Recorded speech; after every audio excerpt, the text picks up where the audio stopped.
I am now delighted to introduce two very special guests for this session of the Bloomberg Green Festival. Two people who are really passionate about fighting climate change and who are really committed to creating a cleaner, greener world. So please join me in welcoming Nigel Topping, COP26 high-level champion for climate action, and Lindsay Levin, co-founder TED Countdown and CEO Leaders Quest. Thank you so much for joining us. Lindsay, I'm going to come to you first. You know, we're all still reeling from the pandemic. And I wanted to ask you, what has been the impact of COVID on climate change? Well, thank you, Mallika, and it's a real pleasure to be here with you all. I mean, like every other facet of life, pretty much, everybody's plans have had to change. So for a start, you know, the UN conference has moved out a year. The whole plan for what we're doing in Countdown has had to change and transform and actually in many ways become more ambitious. But I mean, at the top level, I would say that we're all reeling from these incredible stresses and strains and, you know, huge financial challenges for business, for cities, for governments, for individual citizens. And in many ways, that sort of bodes well for an issue like, bodes badly rather for an issue like climate change. But I actually think that it's really in many ways cause people to just pause and take stock of what is going on in the world. You know, we have people wearing masks for a virus. We have people wearing masks because of pollution from wildfires. The realization of what it means to be out of sync with nature, I think, is profound. And so I actually feel obviously very alarmed about where the world's at, but also encouraged that there's a real taking stock. And I see in the business community, the finance community, a different level of awareness and of readiness to step up to the immense challenge of leading the kind of change that we need. Yeah, there is much more of an urgency towards it now, it seems. And Nigel, I want to come to you and just talk about what we're seeing in the world right now. I mean, the fires in California, that's one example of climate change. But at the same time, over the last couple of months, so many people have talked about how the pandemic has been good for the planet because, you know, air travel is down, factories have been shut, and in many countries you're seeing peacocks wandering on the street. So is this a real turning point, do you think, for the world when it comes to fighting climate change? Well, I think we should be careful not to celebrate some of the negative consequences of the pandemic in terms of economic shutdown almost. So the fact that we have empty streets and not flying, for example, we should be careful not to celebrate those. I do think that it's causing people to realize that we don't have to do everything the way we used to do it. So I think there's definitely an increased awareness of how delightful it is to be able to breathe clean air in cities. Yes. I do think many of us, myself included, who seem to spend an awful lot of their time traveling around to meetings all around the world, have realized that we don't, you know, we can reach in many ways more people and have better conversations sometimes by using this kind of technology.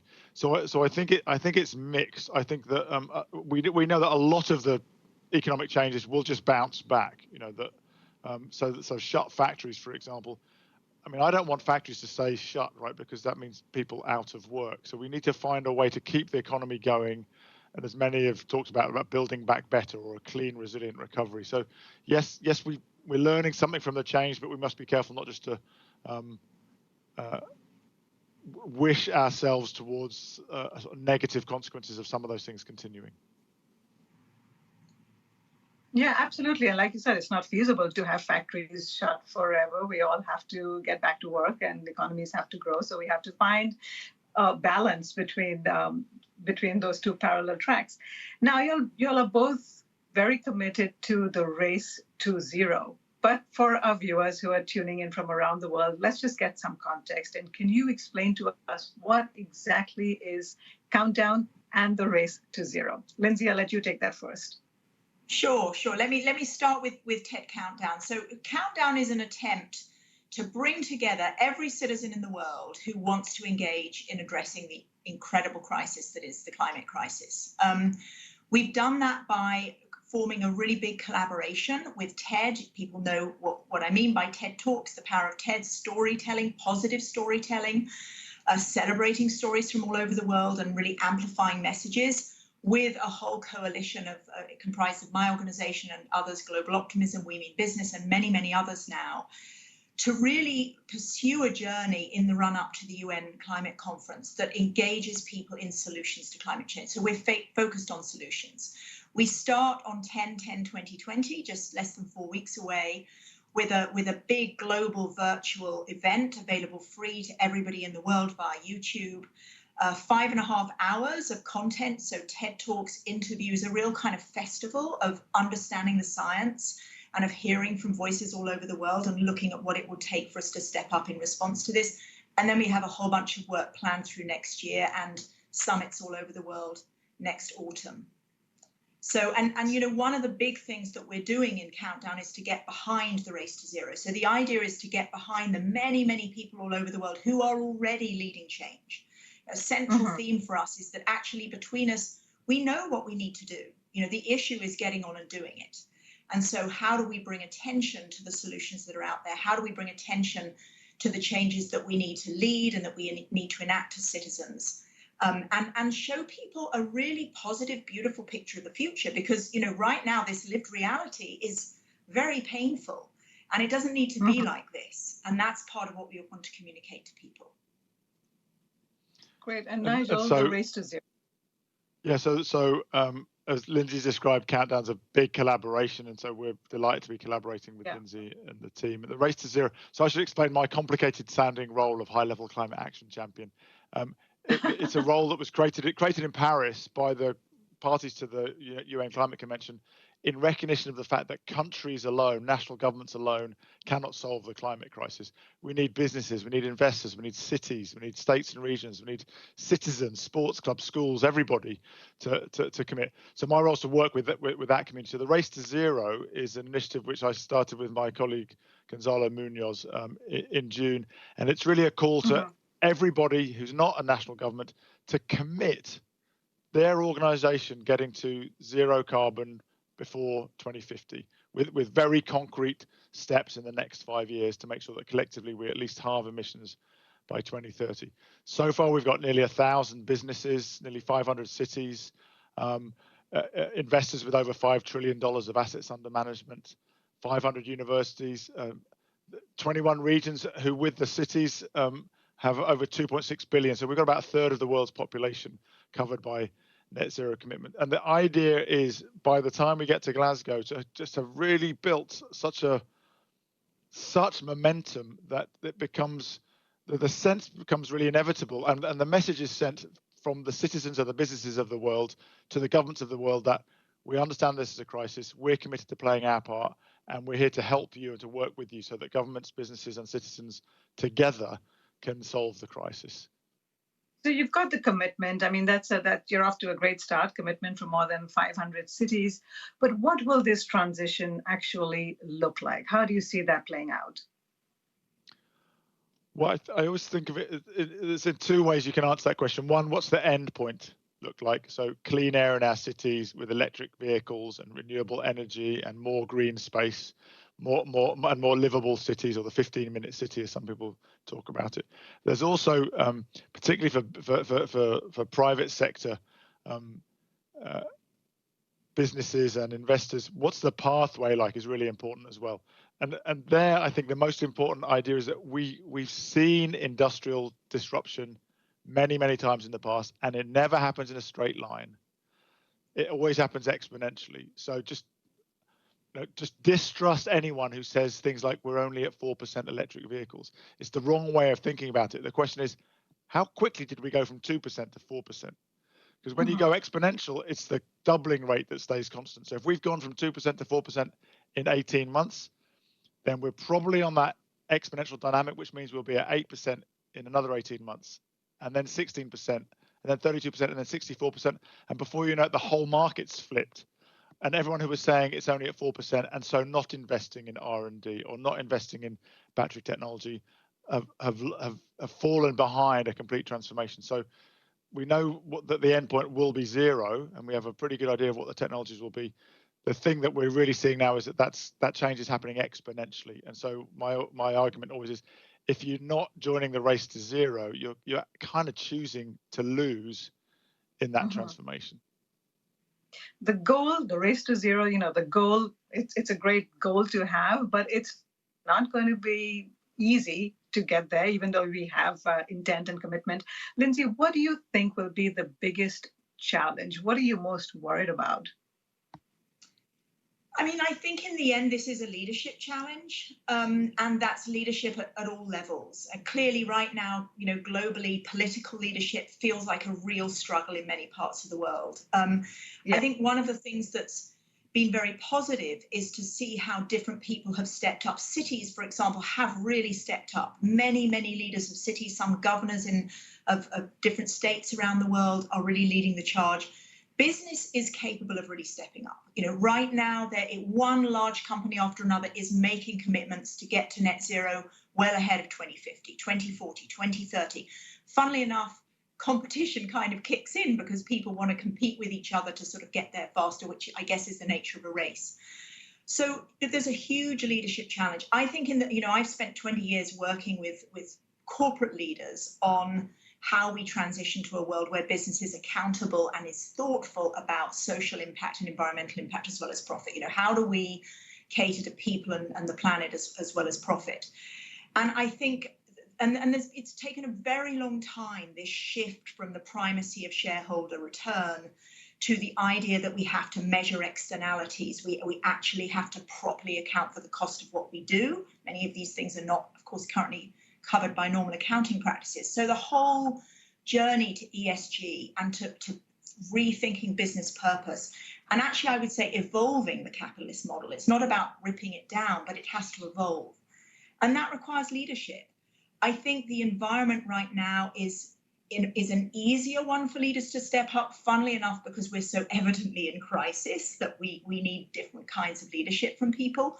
But in the end, there's a certain element of courage and of deep values of people looking at themselves and saying, well, what do I stand for? Who do I care about? And how do I use the life, the leadership, the opportunity that I have? And I think that's true in so many domains of life. We will not address climate without also paying attention to equity, for example. These are global challenges. And that means local fairness, and it also means global fairness. And we're in a way, we're at an extraordinarily exciting moment in that there's everything to play for and there's a lot to be done.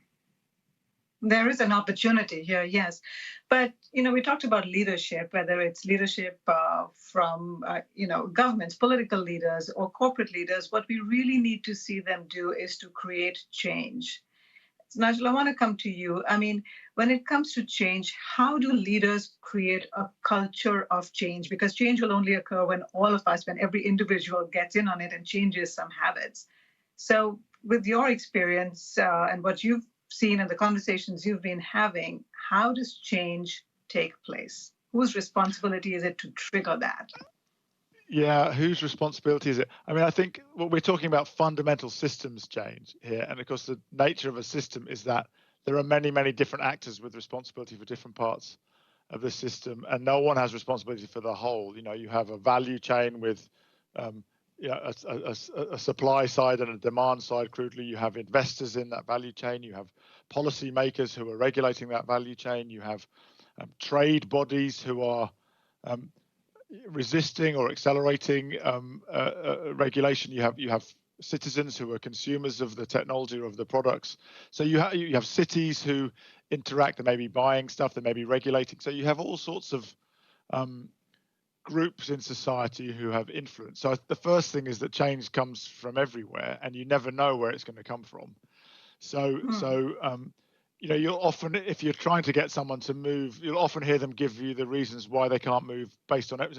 So the CEO might say, well, customers don't want it, the regulators haven't done it. So you often find people's reasons for not changing are usually based on blaming other people. So change always comes, as Lindsay said, somebody has to have the courage to stand for a different future than the one that the current trajectory is on. And that could be somebody in the system, like a CEO committing to transforming their business, or somebody outside the system, like a school striker saying, I'm not prepared to live up in the world that you guys are preparing for me. And you never know how those are going to interact in a creative way. The other thing I would say that I think we know that really helps is being very, very clear on the end goal. So being clear that we're going to zero there's a purifying clarity around it. If we said we're going to reduce by 65%, then we find that 90% of the people think that they're in the 35% who don't have to change. So being clear about zero is really helpful, and that's the scientists have really helped us in the last few years be really clear that we have to get to zero emissions in the 2040s. But to create change, you need consensus. Like you just said, you need everybody to be in on it. But I'm curious because you have so many different stakeholders. You have governments, you have businesses, you have ordinary citizens. And, various countries also are in various stages of economic development. Everybody has a different idea about climate change or is willing to give in a little bit more or a little bit less. How do you create consensus when different stakeholders have different needs and requirements? Yeah. Let me say something about that. I mean, it's been very interesting pulling together Countdown. We have gone out and sought voices from leaders and influencers, many of them visible, but many of them invisible, who are working on climate change all over the world. And actually, I think sometimes it's a false dichotomy, as it were, between, the richer countries and the poorer countries. We are totally in this together. There are good ideas coming from all over the world. I think issues of equity, inclusion, justice, which has to go alongside climate. It's no good having an opinion as a wealthy person or a wealthy country about what everybody else should do, or even vice versa. I think in many ways, the realization that we have to collaborate is dawning much more strongly, perhaps because of the particular circumstances we're in. But I do think, this decade, our success in this very decisive decade will in large part be determined by our ability to collaborate. And, human beings are very good at competing. It's got us a long way. It's taken us far. But we now have to collaborate, and we've got to find ways to do that in spite of immense tensions.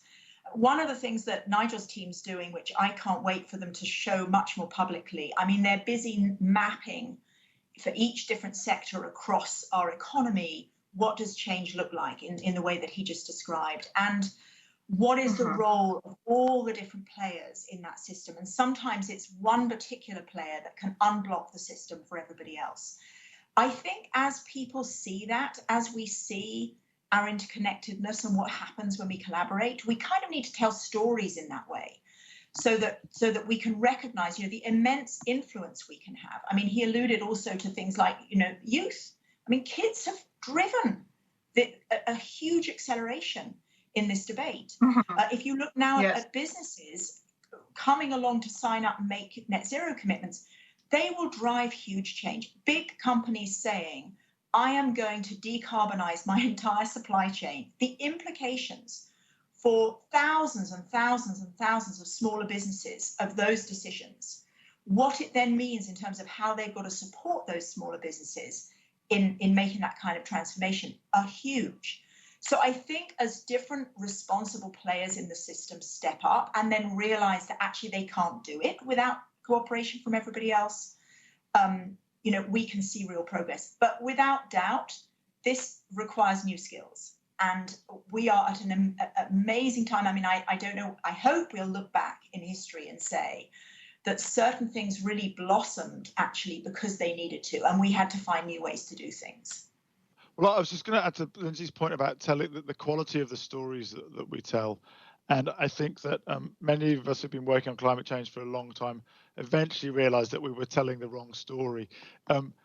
Because what do you mean by that? Well, because if you just tell a story which is about greenhouse gas emissions reductions, it's a very technical.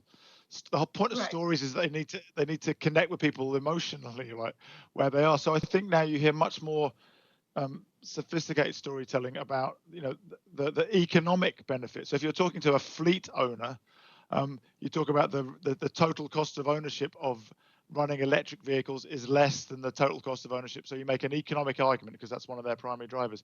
If you're talking to a mayor, you talk about the air quality benefits of moving away from coal and from combustion engines because their citizens want clean air, or you talk about the health benefits because they want their kids to grow up without the risk of asthma. If you're talking to a politician right now about COVID recovery, you talk about the job creation capability of investing in retrofitting houses. So I think stories need to meet people where they are, not just come from the thing that you obsess about personally. If you want, so that's part of this skill of collaborating, right? Is to actually be it requires much more empathy than just driving in a competitive way. We do need to tap into those kinds of qualities. We do need to have empathy. We do need to listen. We do need to hear all the different voices because this kind of scale of change is really frightening. And people are fearful of their lives being turned upside down, of their livelihoods disappearing. Unless we're having those kinds of conversations and actually, able together to think about pathways forward that are good for everybody, we shouldn't expect to prevail. What I was going to say is that the story that resonates with me as an ordinary citizen is the story of the 15-minute city, which, Nigel, you mentioned earlier. And what this pandemic has done for a lot of us is it's reduced our worlds, right? It's made it a lot more local. So given that, I'm very curious to know, what do you mean by the 15-minute city? Can you describe that for us? Yeah, it's a lovely evocative idea. It's a good example of better storytelling, right? Because rather than say we need, it's just in one phrase. It's the idea being that wouldn't it be wonderful if in a city we could have access to all of the key services and amenities that we need to live a rich life. So we have access to green space.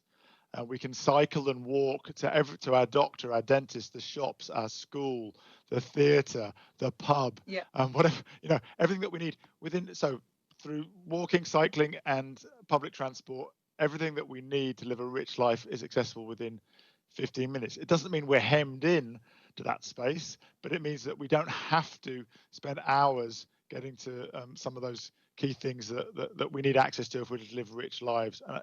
It's an idea that we're seeing more and more mayors around the world embracing as they, and as Lindsay said earlier, have been some of the most dynamic in responding to the COVID crisis in really literally rebuilding their city centres and reshaping them.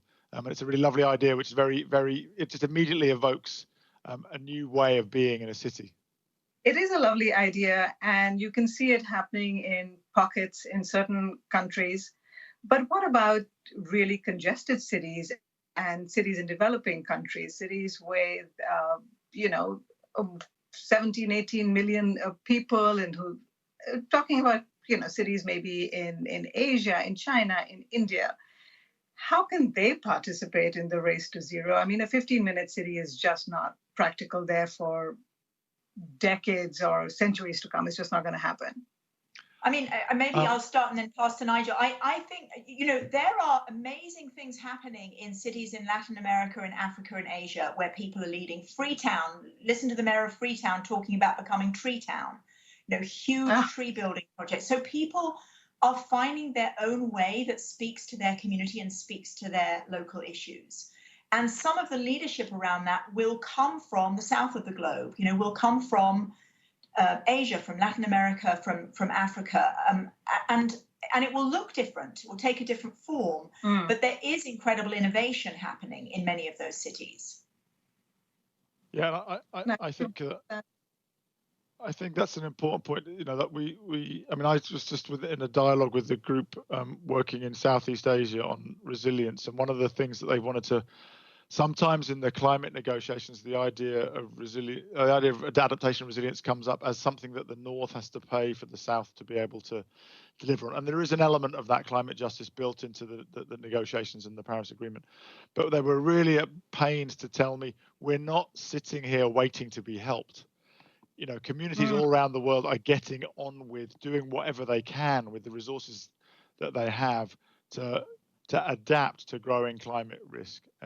So I think, as Lindsay says, the key is that the solutions have to be figured out locally, right? What is right for London will not be right for Mumbai or Santiago or Shanghai. But I think there are some common elements, right? That we know that a shift to clean energy and clean transport will mean we have clean air. And that dirty air is a scourge of our cities today. 7 million people die prematurely every year from diseases related to air pollution. That's mostly from coal and cars, right? So you get rid of coal and combustion engines, you get rid of most of that. A lot of the lack of resilience around the world is because of poor infrastructure, which is susceptible to flooding. We're going to need to really upgrade the infrastructure around the world, particularly in a lot of emerging markets, to move away from informal settlements, which are often built in floodplains and are very susceptible to severe weather events. We can build upwards instead of building out. I mean, we know that densifying cities is actually one of the ways of making them more sustainable and more livable, and maybe freeing up some space to re-green them at the same time, as Lindsay described in Freetown. We know what the end goal is, but let's take a short-term goal. Let's talk about 10 years. What, in a very sort of practical, real way, what do you think, what changes do you expect to see take place within the next 10 years that will make a real contribution towards fighting climate change? First of all, I think it will be unviable to be either an investor or a business and not be very clearly, publicly and demonstrably committed to the zero carbon future. There's an article in the FT the other day just describing that the oil and gas sector risks becoming uninvestable because it's got so far away from societal expectations. So I think investors and policymakers and civil society are taking care of that. So within 5 years, it will be unviable not to have a clear plan to get to zero. I think in terms of some of the technological changes, within 10 years, no one will be buying combustion engines. No one will be building. That's pretty soon. In 10 years.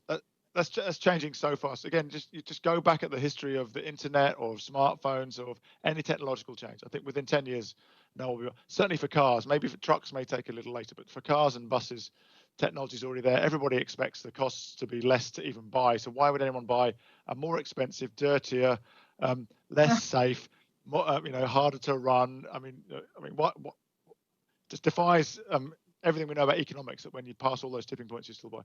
I think cities will be much greener. We're seeing a huge awakening of the value of nature, and not just in terms of carbon reduction, but in terms of the quality of life. And then in other areas, we'll be well on the track. We'll be seeing technology changes and costs coming down, but maybe we won't.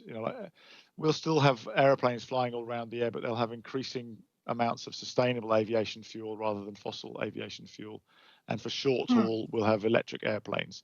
But the transition will not be complete in 10 years. I think we'll probably also see a continued shift in global diets away from intensively farmed, very environmentally damaging red meat towards a much more vegetable-based protein diet, plant-based, and some of the new lab-based proteins that will by then be cheaper than intensively farmed beef. We'll still have very high-quality meat that is sustainably produced, but I think we'll see a big shift in diets as well.